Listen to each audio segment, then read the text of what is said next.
انتہائی سعادت کی رات ہے۔ اسی رات قرآن مجید نازل ہوا جو انسانوں کی ہدایت کا ذریعہ ہے۔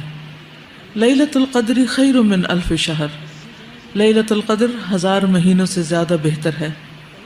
یہ رات طلوع فجر تک سراسر سلامتی کی رات ہے۔ اس رات کی فضیلت میں پوری سورۃ القدر نازل ہوئی۔ اس رات کو تلاش کرتے ہوئے آخری عشرے کی طاق راتیں عبادت میں گزاری جاتی ہیں۔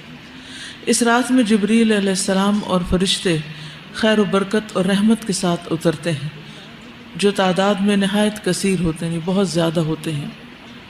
حضرت ابو ہریرہ سے روایت ہے کہ نبی صلی اللہ علیہ وسلم نے فرمایا، ان الملائکۃ تلک اللیلۃ فی الارض اکثر من عدد الحصی، بلا شبہ اس رات کو زمین میں فرشتوں کی تعداد کنکریوں کی تعداد سے بھی زیادہ ہوتی ہے، یعنی زمین پر جو کنکریوں کی تعداد ہے اس سے زیادہ فرشتوں کی تعداد